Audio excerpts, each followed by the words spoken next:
नमस्कार, CSK news में आपका स्वागत है। तो दोस्तों, इस वक्त की बड़ी अपडेट निकल के आ रही है। आपको बता दें, पंजशीर पर कब्जे की जंग में तालिबान को बड़ा झटका। जंग में 300 तालिबानी लड़ाकों को मौत के घाट उतारा मसूद के लड़ाकों ने। जी हाँ, बहुत बड़ी अपडेट निकल के आ रही है। आपको बता दें, अहमद मसूद ने जंग ऐलान कर दिया है। तालिबानियों के 300 लड़ाकों को किया ढेर। दरअसल काबुल पर कब्जे के बाद अब तालिबान के लड़ाके पंजशीर घाटी की ओर बढ़ रहे हैं। तालिबान के लिए अफगानिस्तान का अजय दुर्ग माने जाने वाले पंजशीर प्रांत पर कब्जा करने के लिए सैकड़ों लड़ाके पंजशीर घाटी की ओर जा रहे हैं। हालांकि खबर है कि पंजशीर में तालिबान के 300 लोगों को मार गिराया गया है। मिली जानकारी के अनुसार तालिबान ने कारी फशीहुद्दीन हाफिजुल्लाह के नेतृत्व में पंजशीर पर हमला करने के लिए कई लड़ाकों को भेजे थे, लेकिन बंगलान प्रांत की अदराम घाटी में घात लगाकर बैठे पंजशीर के विद्रोहियों ने उन पर ताबड़तोड़ हमला कर दिया था। इस हमले में 300 तालिबानियों को मौत के घाट उतार दिया है।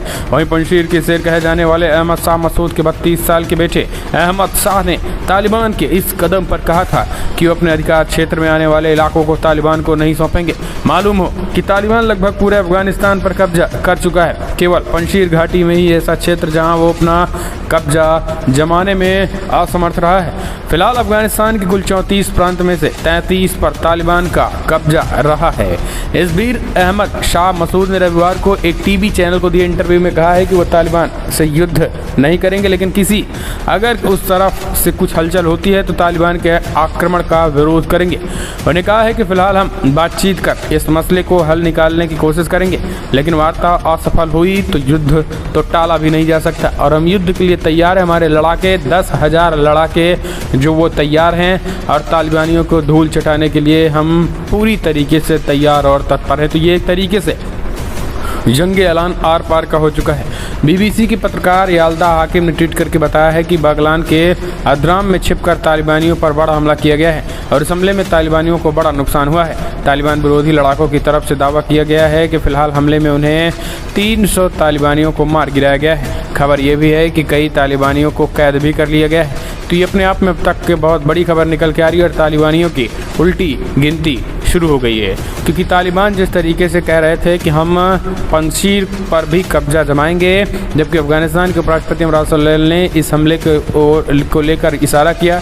एक ट्वीट के जरिए तालिबान पर तंज कसते हुए कहा गया है कि जब से तालिबानियों पर बड़ा हमला किया गया है, उसके लिए एक पीस में जिंदा वापस आना भी चुनौती थी। अब तालिबानियों ने पंजशीर में अपने लड़ाकों की संख्या बढ़ा रहा है, लेकिन एक भी जिंदा वापस नहीं जाएंगे।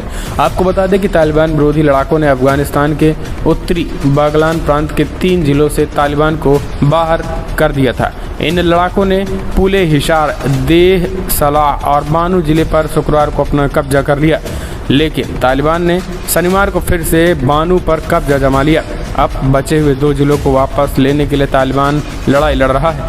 तो दोस्तों, तेजी के साथ उन तमाम जिलों को छुड़ाया भी जा रहा है, खास करके तालिबानियों के चंगुल से, और इसके साथ ही अब आगे की तरफ कदम जो है वो भी बढ़ाया जा रहा है। तो ये हम कह सकते हैं कि आने वाला समय एक तरीके से अब तालिबानियों के लिए उल्टी गिनती शुरू होने वाला है। दरअसल पंजशीर के लड़ाके तालिबान के लिए चुनौती के हैं, वो भी आप समझिए। पंजशीर के नेता अहमद मसूद के बेटे अहमद शाह ने कहा है कि वो अधिकार क्षेत्र में आने वाले इलाकों में तालिबान को नहीं सौंपेंगे। वहीं इसकी तरफ से भी जोर दिया गया है कि युद्ध की तरफ अगर कदम बढ़ाएंगे, अगर कुछ नहीं हुआ तो युद्ध की तरफ कदम भी बढ़ाएंगे। तो एक तरीके से उन्होंने आर पार का ऐलान कर दिया है। दरअसल अहमद मसूद की अगुवाई में तालिबान को चुनौती दे रहा पंजशीर जो है वो उनके पिताजी ने भी तालिबान और रूसी सेना को खदेड़ा था। ज़रा इसके बारे में भी समझ लीजिए।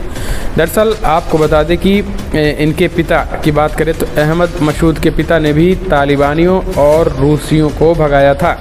दरअसल नॉर्दर्न अलायंस के प्रमुख अहमद मसूद पंजशीर के शेर कहे जाने वाले अहमद मसूद के बेटे, और 2001 में जब अमेरिका की अफगानिस्तान में एंट्री नहीं हुई थी, उससे पहले भी यहाँ तालिबान की सरकार थी। अहमद शाह मसूद ने ही तालिबान और रूसी सेना को अपने लड़ाकों के दम पर खदेड़ दिया था।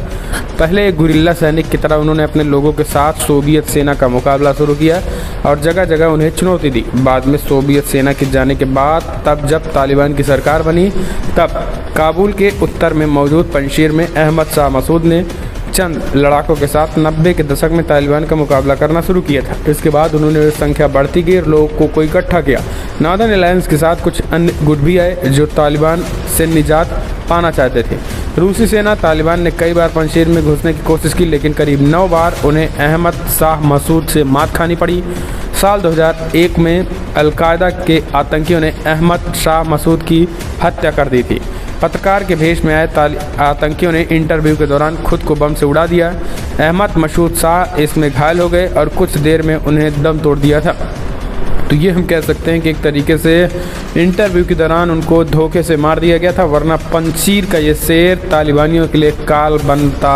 हम चलते हैं अगले अपडेट लेते हैं। तो दोस्तों बड़ी खबर, कंगाल हो रहा है तालिबान। जिहाद से तो अफगानिस्तान जीत लिया है, लेकिन भीख मांगकर देश कब तक चलाएगा? कई देशों के सामने फैलाया कटोरा। जी हाँ, तालिबान ने जिहाद वाला नारा बुलंद कर दिया है। हथियारों के दम पर अफगानिस्तान को जीत लिया है, लेकिन क्या तालिबान भीख मांगकर देश चलाएगा? अफगानिस्तान पर कब्जा करना तो तालिबान के लिए बहुत आसान साबित हुआ, लेकिन अफगानिस्तान को चलाना तालिबान को अभी बहुत बड़ी परेशानी है। काबुल लगभग पूरे देश पर कब्जा करने के एक हफ्ते बाद तालिबान को ये एहसास हो गया है कि हथियारों के दम पर सत्ता हासिल करना और देश को शासन शांति के साथ सत्ता चलाना दो अलग अलग बातें हैं। अफगानिस्तान पूरी दुनिया के लिए एक बहुत बड़ी समस्या की तरह है और तालिबान के लिए अफगानिस्तान में शासन चलाना तो बहुत दूर की बात है। अफगानिस्तान का प्रबंधन करना भी काफ़ी ज़्यादा मुश्किल होने वाला है। इसमें कोई शक नहीं है कि तालिबान की मानसिकता 6वीं शताब्दी की है और वे माले धनीमत इन युद्धों में बर्बादी पर अभी भी यकीन करता है। उसे लगता है कि सब बर्बाद करने के बाद शासन किया जा सकता है। इनमें कोई शक नहीं है कि तालिबान का पब्लिक रिलेशन काफ़ी ज़्यादा मजबूत है और वो कहानियाँ बनाने में काफ़ी ज़्यादा कामयाब हो रहे हैं और उनकी कहानियों में लोग भ्रमित भी हो रहे हैं। लेकिन जब खजाना खाली होगा तो बड़े अर्थशास्त्री का मानना भी है कि तमाम लोग चकरा जाएंगे। यहाँ तो हर किसी ने हाथों में बंदूक थाम रखा है। पूरी दुनिया तालिबान द्वारा बनाए गए इस्लामिक अमीरात अफगानिस्तान के लिए अपने दरवाजे बंद कर रहे हैं। कट्टरपंथियों के देश पाकिस्तान में भले ही जश्न का माहौल हो, लेकिन तालिबानियों के पास हाथ में कटोरा पकड़ने के अलावा कोई और विकल्प नहीं है। इस्लामिक अमीरात अफगानिस्तान के लिए देश की प्रशासनिक व्यवस्था, राजनीतिक व्यवस्था, विदेश नीति, सुरक्षा, संगठनात्मक और दूसरी चुनौतियों को संभालना बहुत सिरदर्द तो साबित हो रहा है। सबसे बड़ा सिरदर्द तालिबान के लिए आर्थिक चुनौतियों से पार पाना होगा। सीधे शब्दों में कहें तो इस्लामिक अमीरात को चलाने के लिए तालिबान के पास पैसे कहाँ हैं? अफगानिस्तान को बैंकिंग सिस्टम चरमराने के कगार पे है। रिजर्व बैंक के गवर्नर और कई बड़े अधिकारी देश से जा चुके हैं। अफगानिस्तान को विदेशी मुद्रा भंडार अमेरिकी फ्रीज कर चुका है। दूसरे वित्तीय संस्थानों ने अफगानिस्तान को आर्थिक मदद देनी बंद कर दी है। अफगानिस्तान की अर्थव्यवस्था पहले ही 20 अरब डॉलर से कम है और ये स्थिति एक अमेरिकी डॉलर की कीमत लगभग 8600 अफगानिस्तान करेंसी के बराबर हो चुकी है। तो दोस्तों हम कह सकते हैं कि फ़िलहाल अब तमाम चीज़ें जो हैं वो पाकिस्तान जो है वो चाइना को झटका खास करके लग रहा है। पाकिस्तान, चाइना और तालिबान तीनों के हाथ में कटोरा। दरअसल तालिबान जो है अपना कटोरा लेके सबसे पहले पाकिस्तान पहुँच चुका है। अब किन किन देशों में जा रहा है उस चीज़ को भी सुन लीजिए।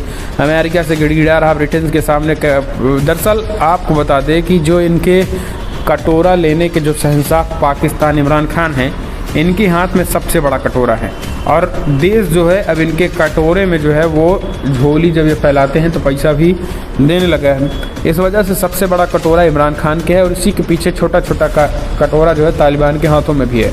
तो जिधर इमरान कूच करेंगे तालिबानी भी उधर कटोरा लेके कूच करेंगे, कुछ पैसे उनके कटोरे में भी गिर जाएगा। तो ये हालत है। तो इमरान खान जिधर को चलते हैं उधर तालिबान भी अब जाएगा। अब दोनों देश भाई एक दूसरे के साथ हो गए हैं, तो जाहिर सी बात है। लेकिन अब ये देखने की बात होती है कि जब पैसा नहीं होगा तो आखिर ये तालिबान कितने दिन जीवित रहेंगे और अपने देश की अर्थव्यवस्था को कितना मजबूत कर पाएंगे। तो दोस्तों लगभग बड़ी खबर में इतना, लेकिन अगर आपको पल पल के अपडेट चाहिए तो